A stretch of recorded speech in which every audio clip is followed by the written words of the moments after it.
This is Nightly Business Report with Bill Griffith and Sue Herrera. Snapback. Stocks find their footing and rally higher, recouping much of yesterday's sharp losses. Whipsawed. Amazon shares go on a ride as the president criticizes the company yet again. So if you're an investor, what should you do?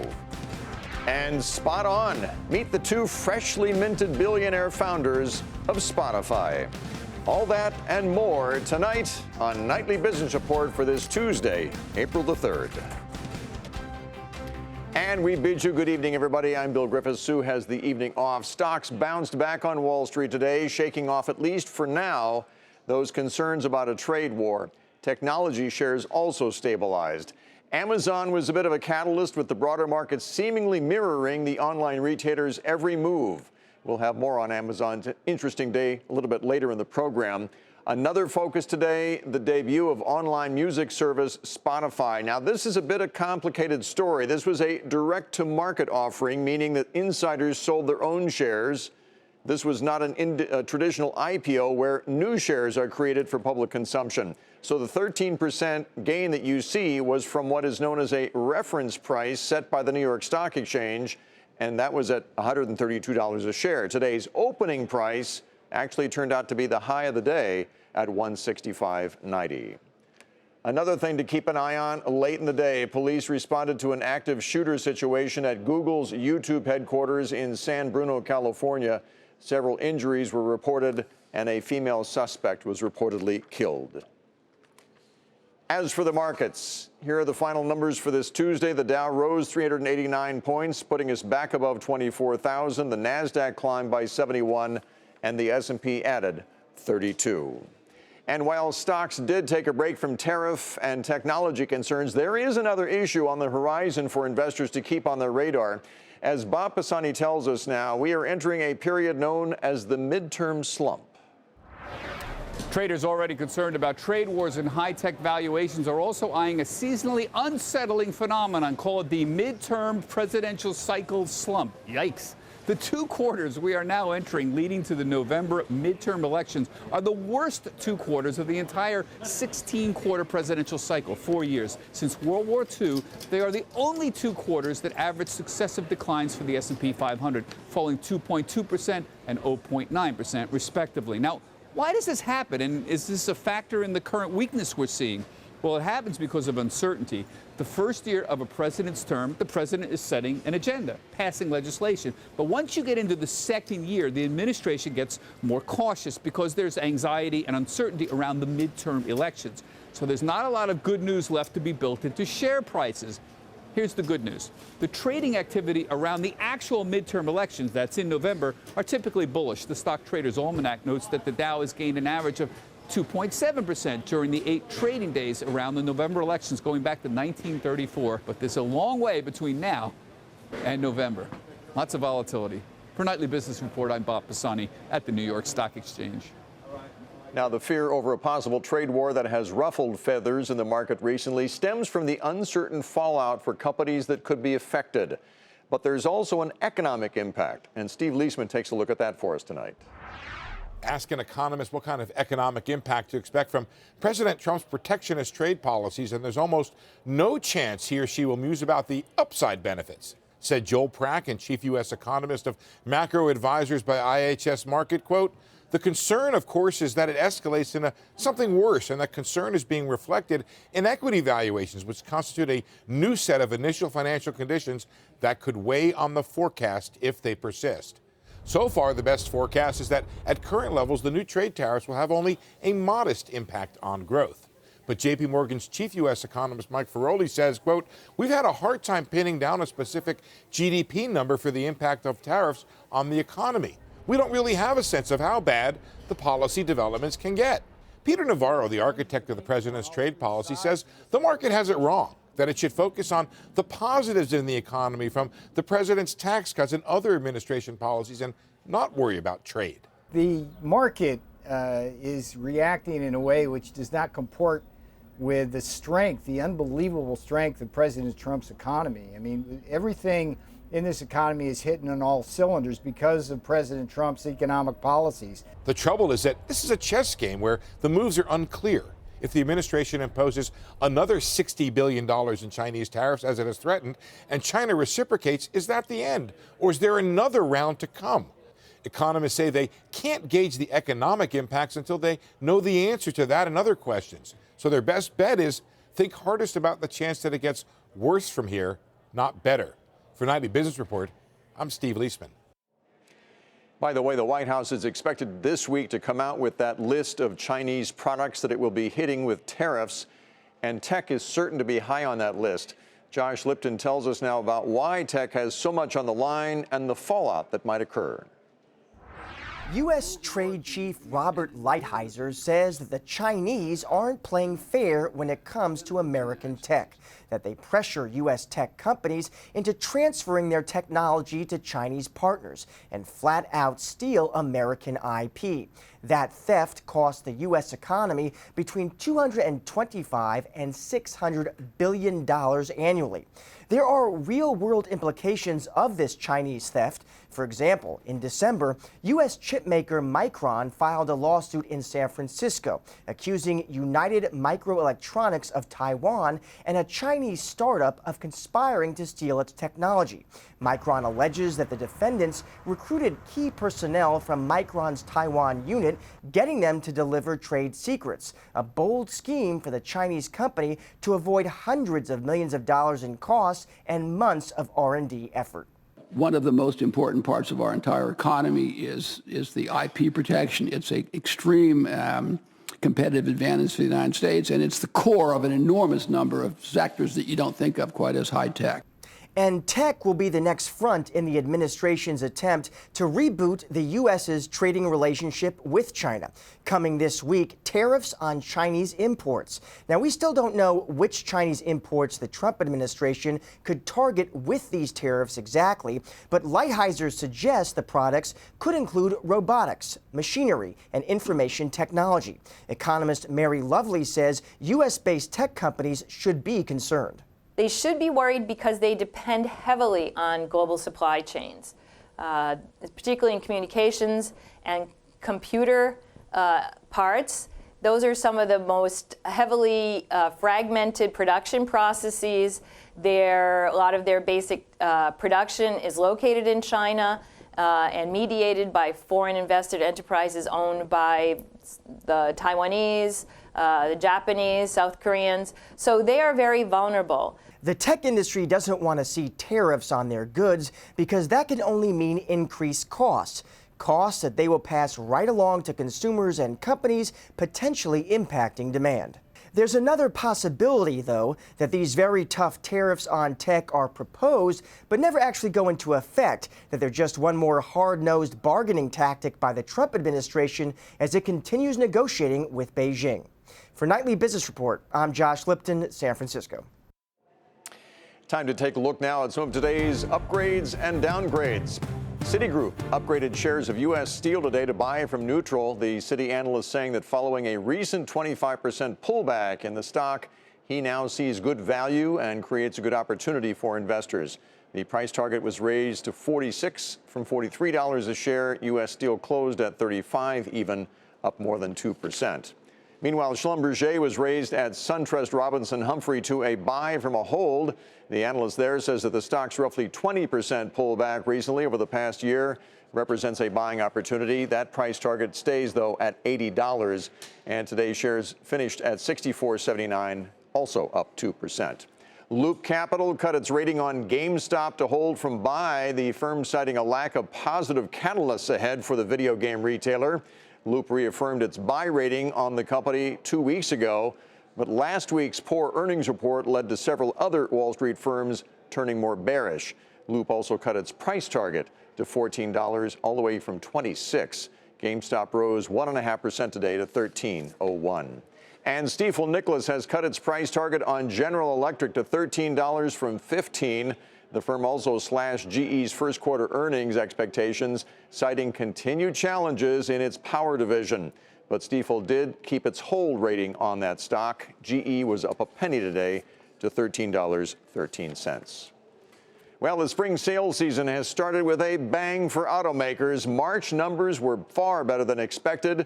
And once again, it was driven by America's growing appetite for pickups and crossover utility vehicles. Phil LeBeau has our story for us tonight. Forget those stories about Americans losing their desire to buy a new car or truck. In March, sales were well above expectations. General Motors posted double-digit growth, as did Fiat Chrysler, and Ford exceeded estimates, thanks to a big month for its F-Series pickups, with the average price paid for each truck hitting almost $47,000, nearly a record high. Fact is, demand for SUVs and crossovers is not slowing down. Jeep had its best month ever, while sales of GM's crossover utility vehicles soared 41%. The strong numbers are due in part to an economy humming along with low unemployment and high consumer confidence. Though slightly richer incentives also helped convince Americans this is the time to buy. All of this gave auto stocks a much-needed boost. But the one auto stock getting the most attention was Tesla. Its first quarter production numbers were mixed compared to expectations, with the company building fewer Model 3s at the end of March than originally planned. Still, Tesla expects Model 3 production and deliveries to ramp up over the next 3 months and hit a level where the company is bringing in enough cash that it does not need to raise capital. That was welcome news for investors and pushed shares of Tesla higher. Phil LeBeau, Nightly Business Report, Chicago. We told you last week of reports that current San Francisco Fed President John Williams was the top candidate to lead the New York Fed. Well, today that turned out to be the case. The New York Fed has named Williams as its next president, replacing the retiring William Dudley. Williams will start mid-June. The New York Fed president serves as vice chair of the policymaking committee and supervises the big money center banks. It is considered one of the most powerful positions in the whole financial sector. Up next, President Trump takes more swipes at Amazon, but it's not just him. Both sides of the aisle are now swinging at the online retail giant. So with such a high-profile tussle going on, what should you do with the stock? Some thoughts when we come back.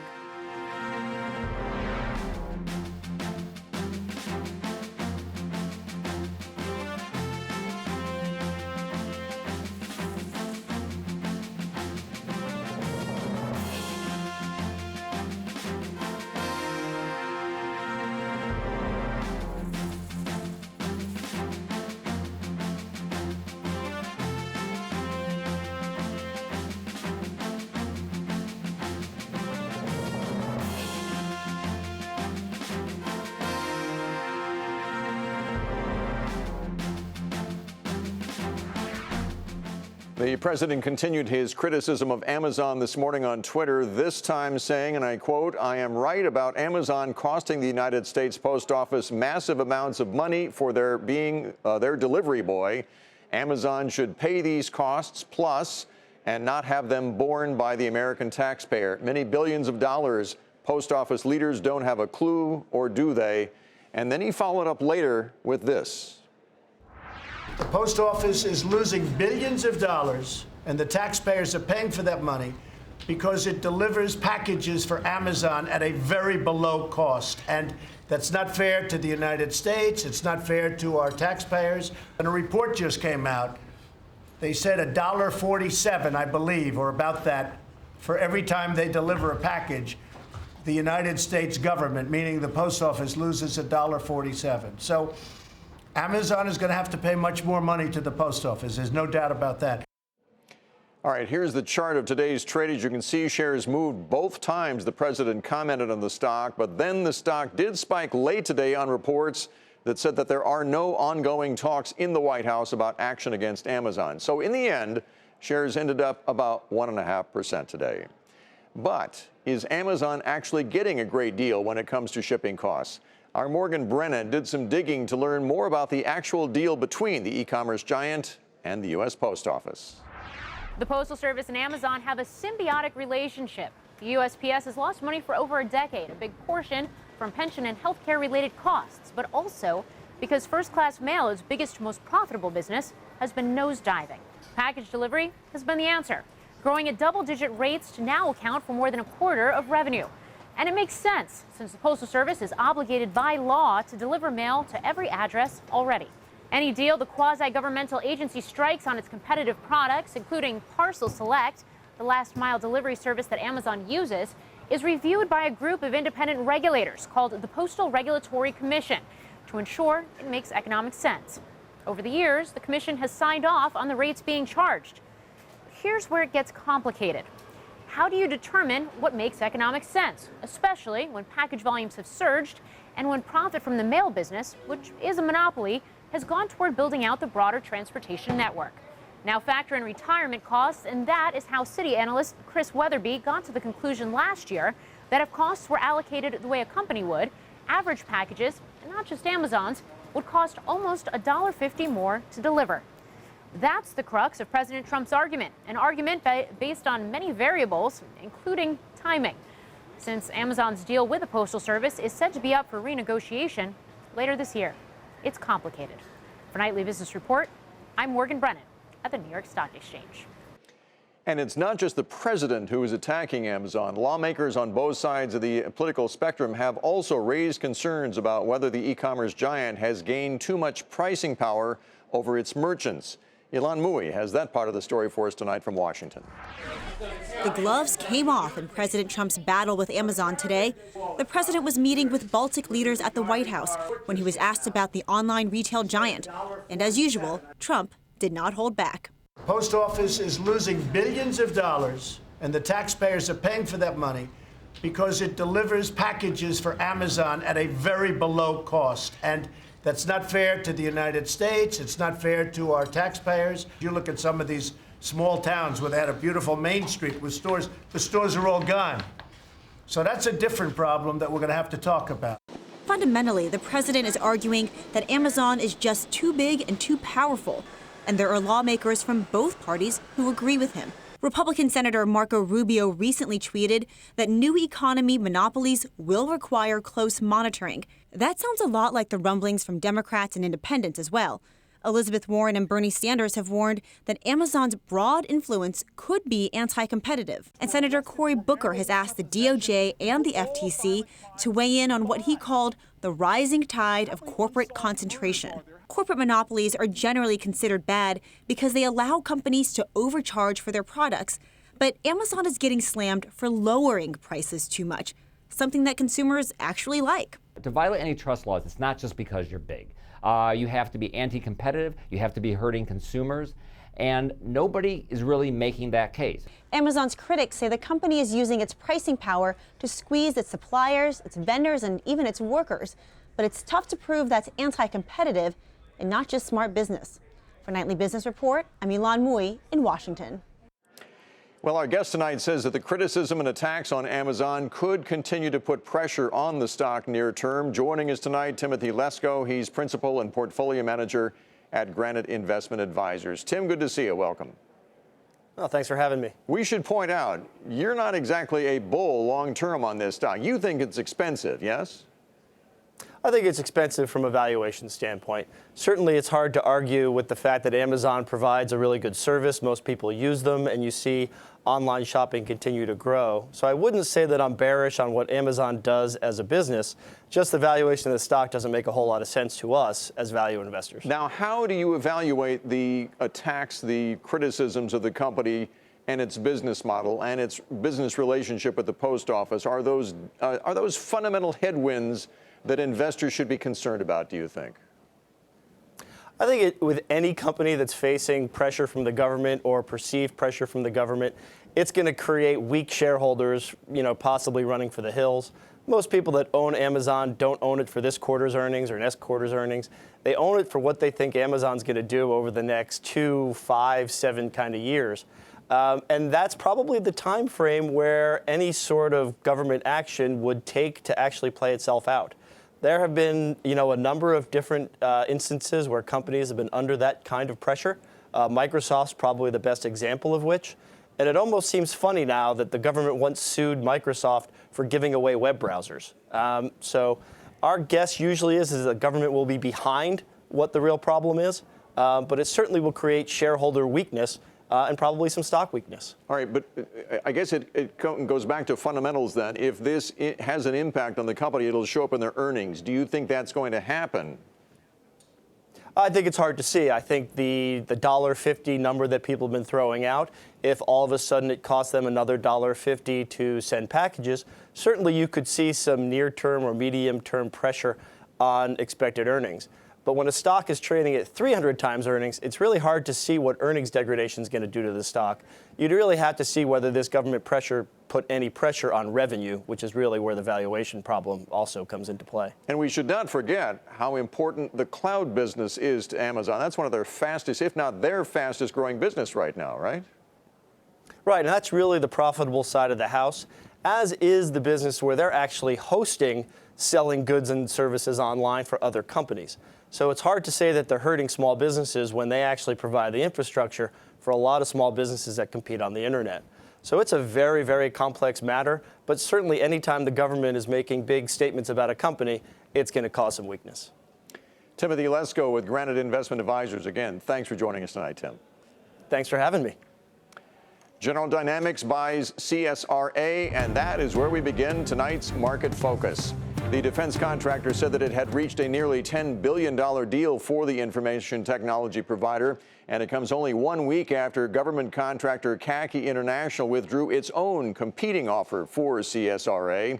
General Dynamics shares rose a fraction to $220.32. Shares of CSRA finished up a tick at $41.23. CBS has reportedly submitted its formal bid now to acquire Viacom. CNBC reports that an independent committee of the CBS board offered a bid that is below market value. That committee also wants its CEO and COO to run the combined company. As you may know, media mogul Sumner Redstone owns a controlling interest in both companies. He separated them back in 2005, and his daughter Sherry has recently said she would like to see them come back together again. Shares of CBS were up more than 4% to $52.86. Meanwhile, shares of Viacom fell nearly 4% to $29.42. And IMAX is growing its international footprint. The large screen cinema company said that it has signed a deal with one of China's largest media firms for 30 new IMAX screens in that country. And with the new deal, IMAX will operate nearly 900 theaters in China. IMAX shares popped nearly 8% on that news to $21.30 today. And after the bell tonight, cloud software company Cloudera reported quarterly earnings and sales that topped street expectations. Those results were overshadowed, though, by the company's disappointing revenue growth forecast. Shares were punished in the after-hours trading, but finished the regular session up nearly 5% at $22.24. Also after the bell tonight, Dave & Buster's reported stronger than expected earnings, but delivered same-store sales that missed the mark. The gaming and restaurant chain also gave weak revenue guidance for the full year. So as you might imagine, shares initially fell in the extended session tonight. They ended the regular session up 1.5% at $40.69. Coming up, the unlikely rise to riches story of Spotify's founders.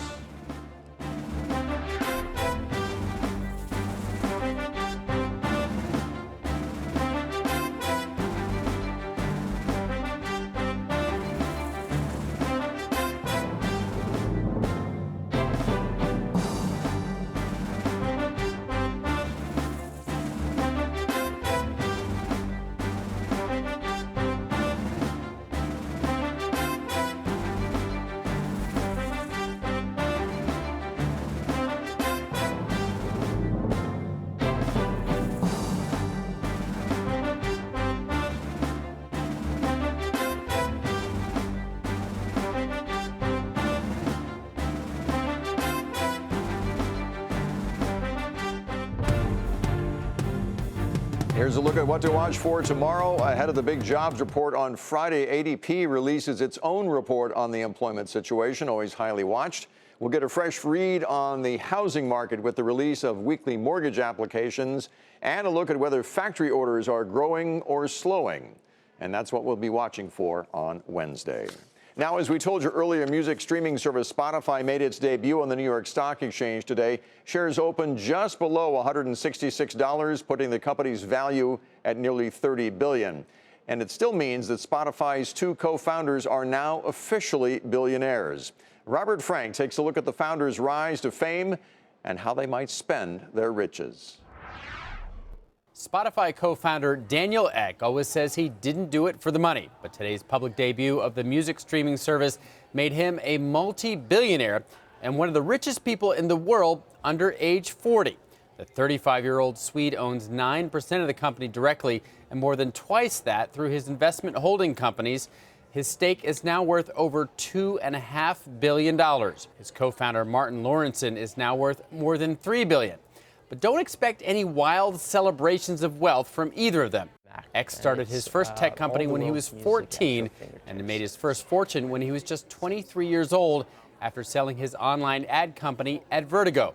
He bought a Ferrari, partied hard, and went to nightclubs.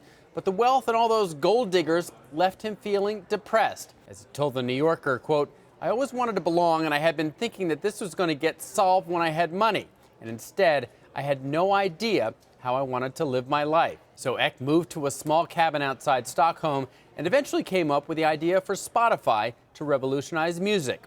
Now he will join the roughly 60 billionaires in the world under the age of 40. He continues his low-key lifestyle, often spotted with his 2 kids at the playground or taking them to school. For Nightly Business Report, I'm Robert Frank. And before we go, another quick look at the day on Wall Street. Comeback day. The Dow rose by 389 points, back above 24,000. The Nasdaq climbed by 71, and the S&P added 32. That is the Nightly Business Report for tonight. I'm Bill Griffith. Thanks for joining us, everybody. We'll see you tomorrow.